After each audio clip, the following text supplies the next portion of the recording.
In 2011, Richard was an associate producer on Sam Levinson's debut, Another Happy Day, starring Ellen Barkin, Demi Moore, Thomas Hayden Church, Ezra Miller, and Kate Bosworth. Richard's screenplays have been quarterfinalists, semifinalists, and finalists in many major screenplay competitions. Prior to his entry into the film industry, Richard was the founder, publisher, and editor of Razor magazine, as well as a sports radio host for ESPN and Fox affiliates. Oh, and he was once named one of People magazine's most eligible bachelors, no lie. Richard Batto.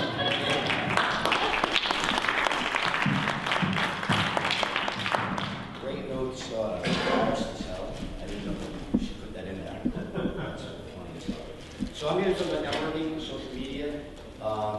Just based on Lee's talk, it seems like a lot of people know what they want to do, know how to write a script, know how to hone their craft, but don't know how to network. Can you hear me? No. Okay. Is the mic not on? Yeah.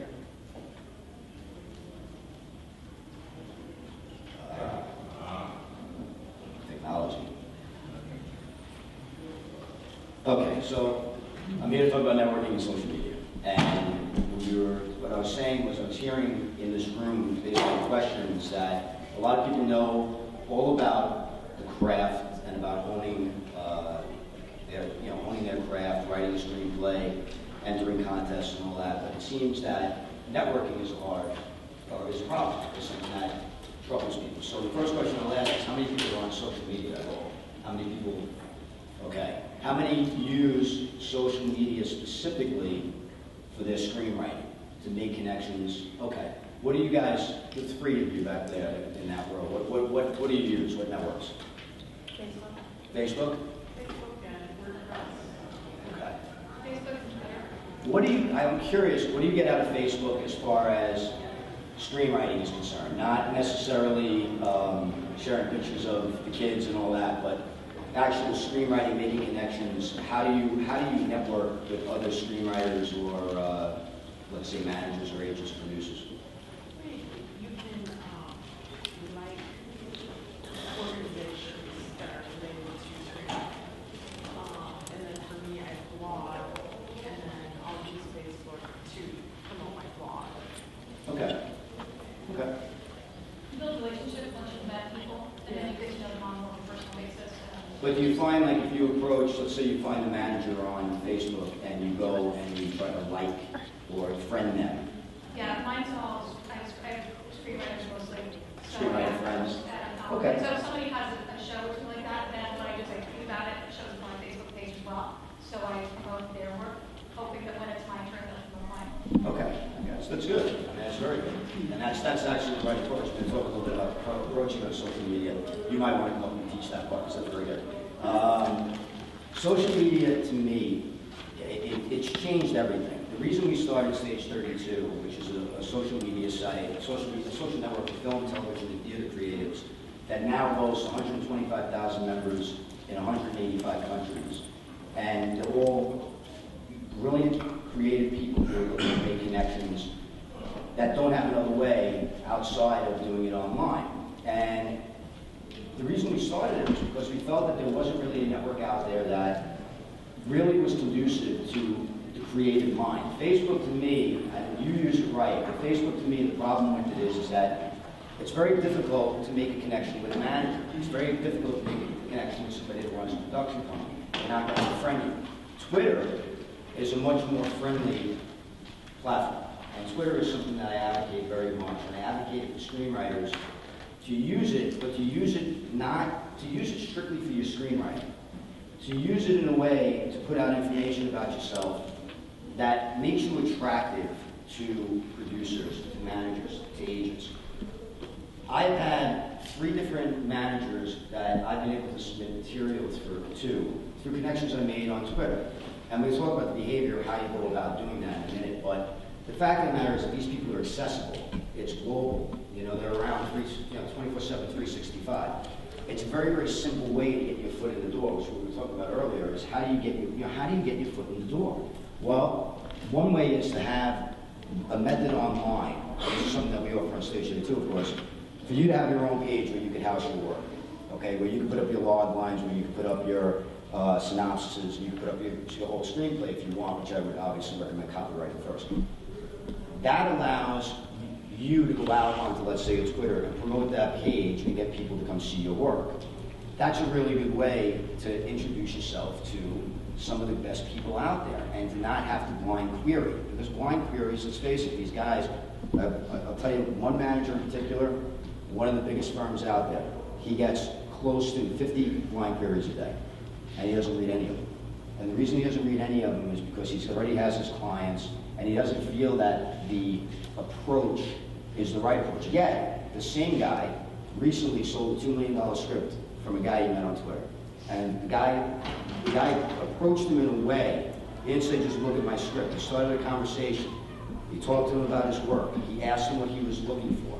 And then he said, you know, after cultivating this, he said, will you read the first 10 pages? And the guy agreed. What the first 10 pages in? Asked for the rest of the first act, asked for the rest of the script, and 2 weeks after a small rewrite, they went out on the market. They went out on the market with the script and it sold for $2 million. Okay, that's a Twitter success story. On Stage 32, we've had some recent success stories. I'll give you one. This is my favorite one, actually. It's a woman from Chicago who was a screenwriter for 25 years. Okay, wrote her first script in 1985. In 2010, she gave up writing altogether. She had had various scripts in various stages of production, or not so much in production, moving along. Managers that were interested, production companies that were interested, things that were in development. After 25 years, she just gave up the ghost, and she said, I can't do it anymore. I have no way, you know, I can't move out of Chicago. I have to keep my job. And then what ended up happening was she came onto Stage 32 at night. She would come on at like 11, 12 o'clock at night, and she would start making connections. She made a connection with a producer in, of all places, Phoenix. This was a guy that had produced a bunch of films in LA. They started talking. What do you have? What do you know? She starts saying, well, you know, my old scripts and this. He says, send me what you got. Long story short, after 25 years, in the end of 2011, they went into production on a $9.5 million movie on the first script she wrote back in 1985. That's keeping people in the game. That's social media. That's making connections. So I want to talk a little bit about, you know, talking about, again, about networking and about the biggest mistake that I feel that screenwriters make. And that is you spend so much time in isolation honing your craft. You spend a lot of time coming to conferences. You spend a lot of time reading books. What you don't spend a lot of time doing is networking. Lee made a great point, and I've seen it a million times in this business. People write a really good script, like really something that's really quality, something that fits the marketplace at the right time, and they send it out to 2 people. And if they don't get a response, they kind of, you know, get down, or they just go back and start writing again, because that's what we do. We write, you know, and we keep going back and we keep writing. You have to get your work out there, and you have to trust in your work. And one thing that Lee said that I'm going to disagree with slightly, okay? You do need to build a body of work, but at some point you got to stop building the body of work and start getting the work out there. And it's the biggest mistake that screenwriters make. They don't spend the time networking. I taught a class at a college recently, and you know, I was talking to the students, and of course they're very media savvy, social media savvy. And I asked them, what's the split between the time you spend creating and writing versus the time you spend online doing social media? It was like 50-50. I asked that same question here last year, and it was, I think, 2 people in the room that said they spent about the same amount of time. It can't be. You need to go out there and build a network, and you can do it. The beauty of the world right now is that you can do it from your underwear. You know, 24/7, 365. You can do it all day, all night. There's people online all the time. There's people doing dress all the time. Twitter especially, I mean, everybody is addicted to this. You know, they're on it constantly. But Stage 32 is another spot. I mean, it's just a constant back and forth banter. And there's always people looking for material. I'll give you another example. On Stage 32, there is a manager who works at Penn. I'm not going to tell you his name. But he lists himself on the site as a producer. And the reason that he does that is because he doesn't want everybody coming to him going, please read my script, please read my, query. What he does is he looks at people, he goes around into the screenwriting forums on the site, and he looks at how people are presenting themselves, how they're representing themselves on the site, the things they're posting. their log lines that they're posting. And then he approaches them and says, let me see your first 15 pages, let me see your first act. And he's signed people off the site that way. It's a different world, but you gotta be visible. And if you're, you're in your house and you're sitting behind the glow of the keyboard or the glow of the screen all the time, nobody's gonna know you're around. So you gotta get out there. So those opportunities arise all the time. Okay? And basically, the reality is that if a screenplay doesn't have an audience, you wrote it for yourself. You're not writing it, you're not getting it out there into the world. So one of the things that I always stress about social media, and the reason why I asked the question about, do you mix your professional with your personal, is because, in my opinion, you need to treat yourself as a brand. You think of your writing as a calling card, right? You think of your writing as a brand. I write comedies, I write romantic comedies, I write dramas. That's all fine and good. But the brand is you. Ultimately, at the end of the day, you're going to be the one sitting in a room across from a producer selling yourself. You're the one that's going to be on the phone when an agent calls or a manager calls and says, hey, I like that script. What else do you have? What else is going on? You need to create a brand and personality for yourself. And that is why I strongly recommend separating your personal social media from your professional social media. Because it's all fine and good to add a little character and add a little bit of your own personality into the mix in your professional, but what you ultimately want to do is you want to network with like-minded people, and you don't want to present yourself as the person that has 3 screenplays but spends all day, tweeting about what they had for lunch and what they're having for dinner. You don't want to do that. What you want to do is you want to present yourself as a brand, you want to present your material as a brand, and create it as a whole, not as 2 separate parts. So I think that's really, really important. One big mistake, too. Social media is really an extension, especially in this day and age, of the real world. So don't act differently online than you would. Don't have balls of steel when you're behind a computer and be rude. And, because people see that. Your posts stay out there, okay? And again, to use a real world example, I have a producer friend who was working with a screenwriter who ultimately, he liked the material, he wanted to keep working with the guy, but he felt that the guy was just a jerk when he was online, as opposed to when he was offline. He couldn't work with the guy. So, treat the real world, treat the social media world the same as the real world. And I wrote down here in short, don't be an asshole, but. Now, social media behavior, another big mistake, okay? You need to be an active participant. You need to be active. It's useless to set up an account. Perfect example, I got an email the other day, perfect example of being an asshole and also not treating the real world like treating the online world like the real world.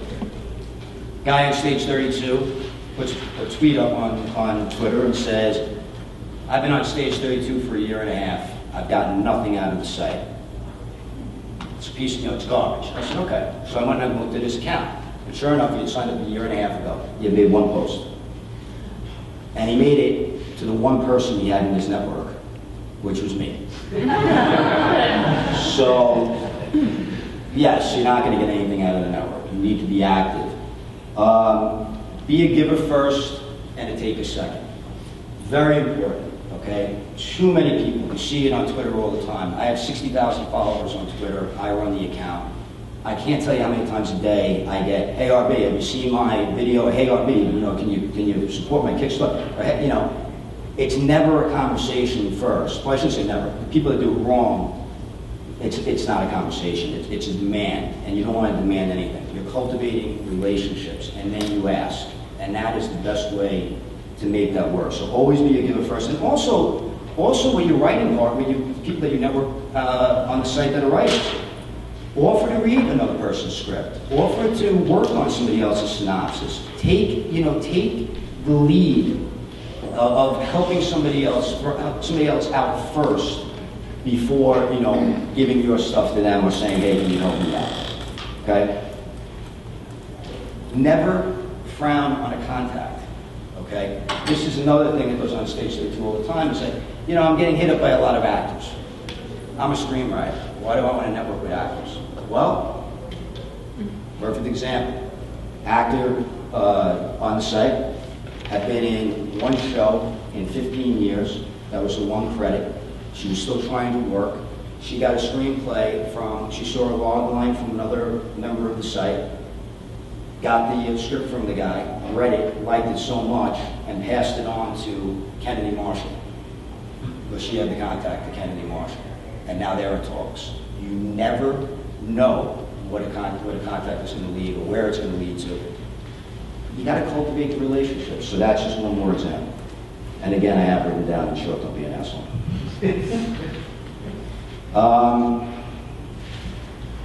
Getting what you want, this is an extension of what I just talked about. Everybody on social media has something to promote. Whether it's a reel, whether it's a crowdfunding campaign, whether it's a screenplay, whatever it is, everybody is out there looking to promote something. Don't take that approach. It never works. It never works. It's not a bigger turnoff than, just saying, hey, look at my stuff, read my stuff. Don't do it. Be reasonable in your approach, Ask, don't demand. And then the most important thing too about all this, and then I'll open it up for questions, make sure, this is another huge mistake that happens, make sure your material is ready, okay? Because the last thing you want is to finally approach a manager and have them say, yeah, that sounds really good, send me the script, and then you say, can you give me a week? I got some third act problems, you're done, you're done. And I know that might sound obvious, but you'd be amazed how often that happens. Or, they post a log line and say, send it to a manager and say, hey, what do you think about this log line? And they say, it's great. Like, wow, it's a really, really cool concept. Send me the script. Well, I haven't written it yet. That's just, an idea I have. And they say, well, forget it.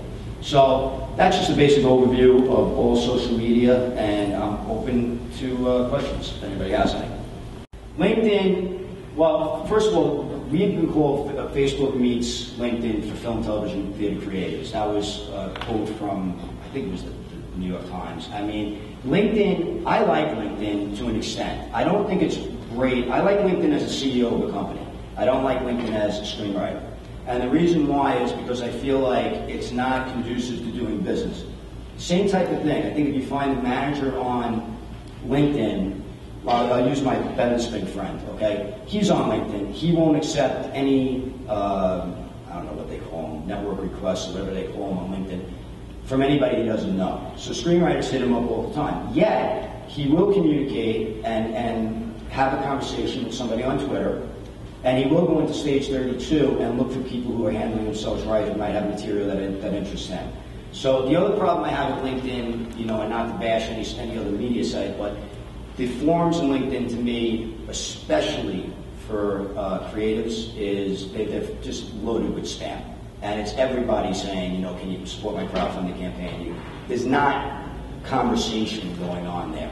That was one of the things that we wanted to change for us. So we have a no spam policy. You can promote your material, you can promote your Kickstarter campaign, but you have to do it within the guidelines of our spam guidelines. And if not, then you get suspended and so on and so forth. Thankfully and gratefully, most people on the site police themselves, most people on the site get it. And it's more of a giving, a give and get kind of environment, so we don't have a lot of that. So how do you screen, like on your membership? Do you join as a member, or can anyone? It's free to join. Anyone can join. It's a totally free site, and you have complete control over your profile. You can, you don't have to accept network requests from people you don't want. Everything is in your control on the site. You don't have to put out anything you don't want or anything like that. You're in full control. Yes. Okay, I'm on Twitter, and I know you were saying that it's good to kind of, if you're promoting your writing, but I do comedy. So I create this kind of alter ego brand of what I'm doing, which I have Twitter and I have Instagram too, because even though Instagram is pictures, I do fantastic photos and I put quotes under them that go along with the pictures. So there's directors that follow me on Instagram, they're like, whatever, your picture, whatever. But there's always my website there, or somewhere where they can always link back to like my body of work. Is that fine with the fact that, say, if I tweet, you don't talk about your food, but what if I say in a way of my sarcastic humor about this crappy restaurant, in a way that's funny, but I'm saying I'm not eating, you know what I mean? Yeah, but you're doing comedy. Still do it in a way where you're keeping your brain, keeping your I think that, I mean, that's a totally different animal. I think that's fine. In fact, I would say that that's probably a great approach in that regard. You're doing comedy, you know. I think the Instagram thing is very good too. Instagram, again, for screenwriters is a little different. I mean, if you want to put up, I've seen screenwriters put up artwork, you know, that accommodates sort of the story of, or fits in with the theme of the screenplay, and they hope that the producers and managers will go look at that. I don't personally think it works. I think, you know, everybody's interested in the material, and material at the end of the day is what's going to win the day. The material and your personality, by the way, is what's going to win the day. So, no, I think that's fine. I think that's absolutely fine. Yes? What do you find, like, obviously you're really dialed into social media, but have you ever gotten to the point where you're like, whoa, I need to step back, I'm getting too distracted with it? No, and I'll tell you why, because it's actually a great question, because the funniest thing about, the most ironic thing, I guess, about this whole entire building of Stage 32 is I'm the most anti-social media guy ever met in LA. But I think the reason I was going in was because I didn't find, you know, for my professional, what I wanted to do as a writer and as a filmmaker and previously as an actor and all that was I wanted to be able to go out there and promote my work. And I found that Facebook, you know, was useless for that. I just found it was useless. LinkedIn I had a really hard time with. Twitter I liked, you know, because you can get bursts of information out. And again, people are accessible. And they do respond. Not everybody, but most of them do. But that was sort of the impetus of starting Stage 32 in a way, was that there needs to be a network where people really can connect 24/7, 365. So for me, I don't find it overwhelming because I'm able to sort of put everything in little compartments and say, okay, I need to attack for the next half hour, Stage 32. I need to attack. I'm not one of these guys that's checking it every 3 seconds. Because you know, you do need to, but you need to find the time. It's part of, really in a lot of ways, you should look at social media and networking as part of the job. I mean, the writing is only a small part of it. It really is. I mean, ultimately, it's the thing you're selling. But again, if you don't have people to sell it to, if you don't have people to put it in front of, it's screaming in the night. You know what I mean? It's screaming in the night, and that's a real problem. So I think you have to find your, just like you sit there and you might say, okay, I'm going to write every morning from 5 to 7 in the morning because I work and I have kids and I have this and I have that or whatever it is. I'm going to spend between 11 and 11:30 doing social media. You know, I'm going to look at my stage. Great, okay. 3 minutes or 3 questions? Oh, 3 minutes. Yeah, you know, if I'm going to spend that time looking at that, I'm going to get back to people I need to get back to. Do it in the morning, do it in the night. If, you know, don't let it overwhelm. I mean, there are a lot of people. I mean, there are people that put up like 300 tweets a day. And I'm like, what the hell are they doing? That then you should be going and writing. You know what I mean? Then you should be. You got things back. Yes. And Facebook is rapidly losing U.S. users. They're declining in connectivity in our market. And you, like Twitter, you mentioned Stage 32.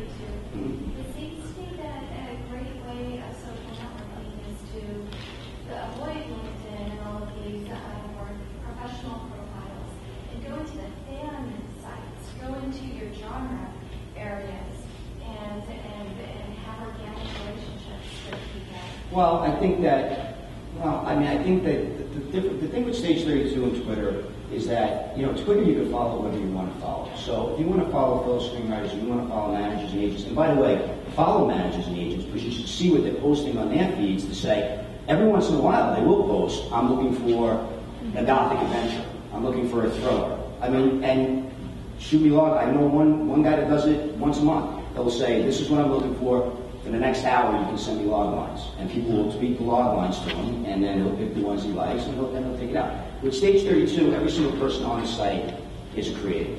You're either in film, television, or theater. Okay, and some do web series and stuff like that. So you're going to be networking with people that are like-minded. So you don't have to worry about like the LinkedIn sort of thing and everything like that. To be brutally honest, I would not be on LinkedIn except for the CEO part of the business of Stage 32. I wouldn't, but if I wasn't running this company and I was just a screenwriter and a filmmaker, I wouldn't be on it. You know, the only 2 things I would be on is Twitter and LinkedIn is a great network, but it's more a professional. It's not 100%. more business, more structured in that direction than it is in the creative part, like you said. 100%. You said it much more eloquently and better than I could, and that's 100% right.